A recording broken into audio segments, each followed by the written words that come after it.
Friday night, home alone. That's last year at Merry and Bad Time, baby.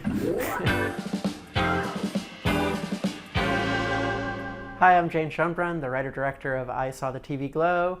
I am here at Poster Atati with Mubi, picking out some cool posters of films that I love. This is an all-timer for me. Yeah, I hadn't seen it in years. It's been like a very canon-y film for me, you know, in the way that it sort of like plays with time, has been really influential in my own work, but it had been so long since I revisited it, and it's just so beautiful. I found it so scary. It's such a puzzle.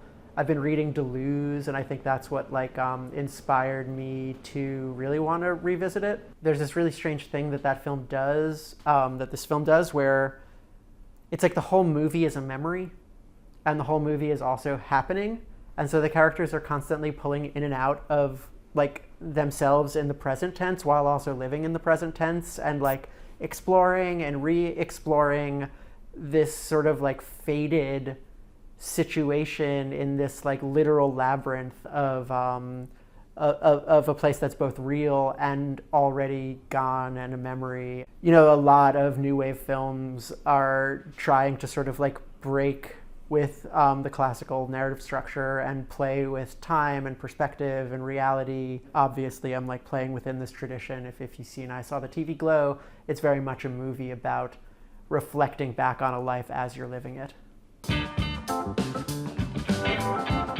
Yeah, I think I saw this film pretty early in my like commitment to cinephilia, and the thing that it obviously reminded me of immediately was a thing that I imagine was very much in conversation with it on purpose, which is Mad Men. Burt Lancaster in this movie kind of playing the like classic Don Draper figure who comes back to the suburbs, to Westchester or Long Island or wherever it might be after like a long day at the office, and has this like merry kind of instinct to swim home through various people's backyards. And as the film goes on, it becomes this like darker, almost like nightmarish reflection on unsatisfied male ego. I think that's like a teen girl that he's leading into a swimming pool.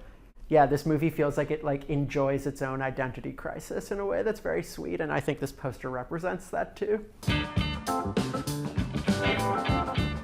I have this like, let's say like cinematic fetish for like movies about America made by people who aren't from America, and especially when it's like snobby European auteurs.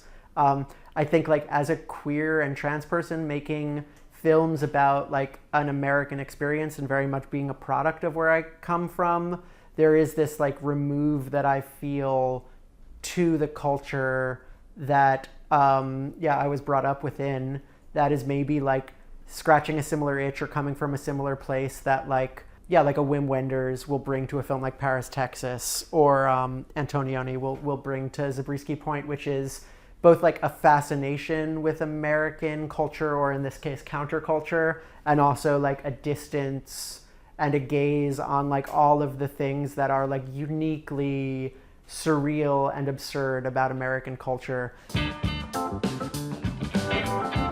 I kind of am obsessed with making a musical, and I can never crack how to make music and film make sense, because like the musical as a genre is like it's so much artifice.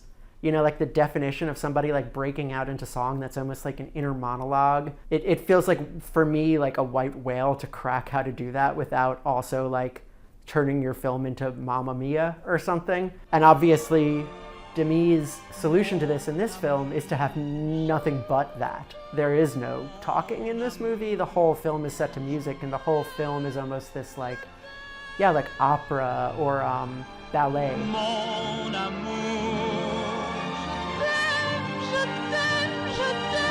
I Saw the TV Glow isn't quite a musical, but it's a film filled with music, and music, color, space, the way that, I had resources on this film, which I knew at the time were like very rare for an artist to get to have and to play with.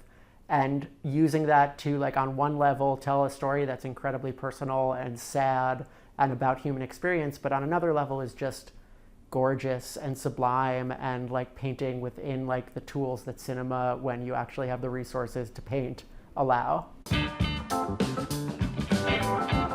This is not a good movie, as David Lynch would quickly tell you.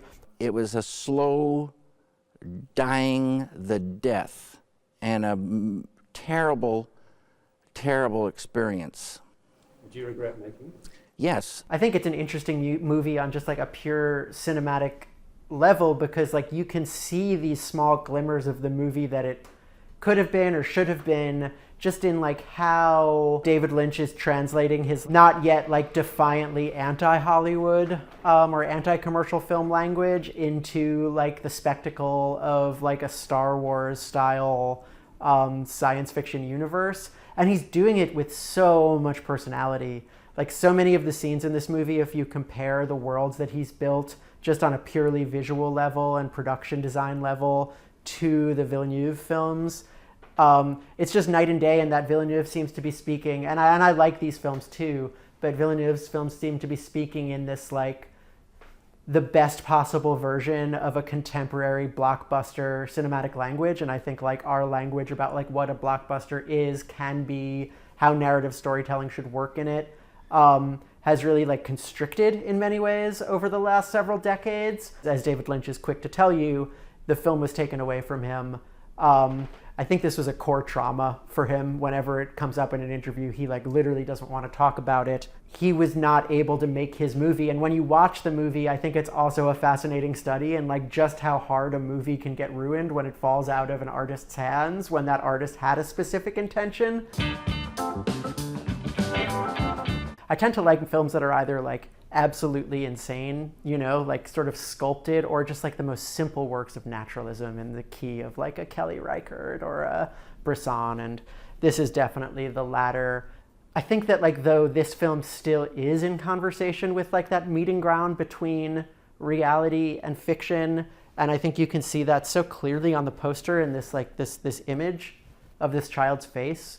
I think when Kiarostami works with child actors, which he tended to do a lot, especially early in his career, he is playing in this like Bressonian tradition of understanding that like there is like I don't want to say purity, but there is like a naturalness that you can capture to a child on screen. And like you know, for a film that is so much about like the adult world as this kind of like uncaring, busy, exhausting place where it is so easy to like lose one's grasp on empathy in small and big ways, capturing that kind of humanity just in gaze and in the child's gaze is so moving and so much like what this film is. And then, you know, without spoiling it, there is a moment at the end of this film that like I watched it in a film club with other filmmakers during the pandemic, and when you see a flower at the end of the film, it's like the most breathtaking moment when you realize that like cinema is just like about working really hard with the tools in front of you to create moments of grace.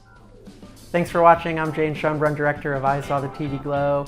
Check it out, and thank you to Poster Atati and Mubi for letting me talk about some of my favorite films and film posters today.